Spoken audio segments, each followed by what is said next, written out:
Okay, so let's talk about discipline. Not the brute force, grit your teeth kind, but something different.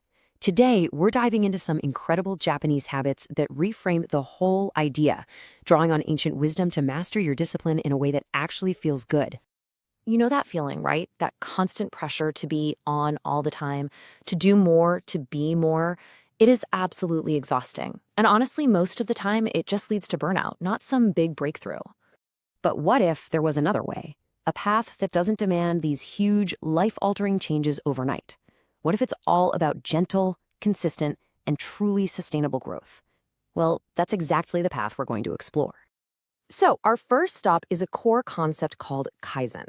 And I want you to think of this less as a technique and more as a whole philosophy, a way of thinking that can totally change how you approach getting better at, well, anything. The name itself really tells the whole story. You've got Kai, which means change, and Zen, which means good. So simply put, Kaizen is all about making good changes, over and over again. It's this idea of continuous improvement. Now, this was famously used in the business world to totally transform industries, but its real magic happens when we apply it to our own lives. You've probably heard this quote before, and it perfectly, absolutely perfectly, captures the spirit of Kaizen. It's not about the giant leap you're planning for next month. Nope. It's about the small, almost ridiculously tiny step you can take right now. It's recognizing that every massive achievement is really just a bunch of these tiny little actions stacked on top of each other. And here it is. This is the heart of Kaizen in practice. The goal isn't to be 100% better tomorrow. It's just to get 1% better. That's it. Just 1%. And it's because that number is so small, so unintimidating, that it becomes unbelievably powerful. So how do we actually do this? How do we turn this big philosophy into a daily habit? Well, that brings us to our first rule, the 1% improvement rule. It is so beautifully simple. You want to read more? Okay, don't try to read a whole book this week. Just read one more page tonight than you did last night. You want to get in shape? Forget the hour-long workout. Just start with one single push-up or a 1-minute walk. The whole trick is to make the change so small, so easy, that your brain can't come up with an excuse. You can't say no to it. And that consistency, that's what builds real momentum. That's what creates change that actually sticks. Okay, but here's the other side of the coin, and this is so important. Just pushing forward, forward, forward all the time, that's not sustainable. True discipline is a balancing act. It's not just about pushing and improving, it's also about knowing when to pull back, when to recharge and reset. And that leads us perfectly into our second habit, which is the ideal partner for Kaizen. It's a practice called Shinrin-yoku, which translates to forest bathing. And this is the art of hitting that reset button with intention.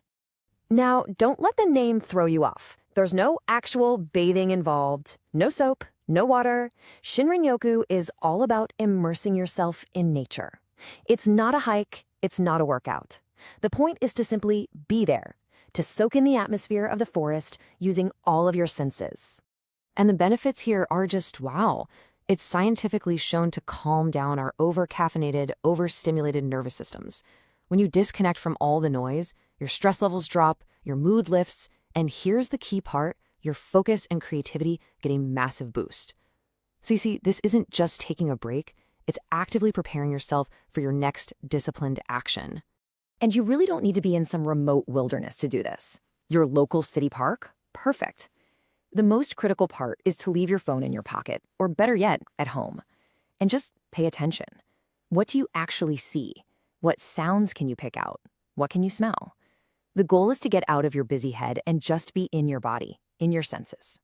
So let's bring these two ideas home. Your journey to real discipline doesn't have to feel like a punishment. It can be this balanced, sustainable path that starts right now, with one tiny step forward and one quiet moment of restoration. You see how they fit together? It's the two sides of discipline. You've got Kaizen, the active habit, where you're building momentum with those small, consistent steps. And then you have forest bathing, the restorative habit, where you're resetting your mind and body by just being present. They're not opposing forces. They work together to create this powerful, balanced system that you can actually stick with. So I'll just leave you with this one question. Don't worry about next week or even tomorrow. Just think about right now, today. What is one tiny, almost laughably small improvement you can make? Because that's it. That's where the whole journey begins.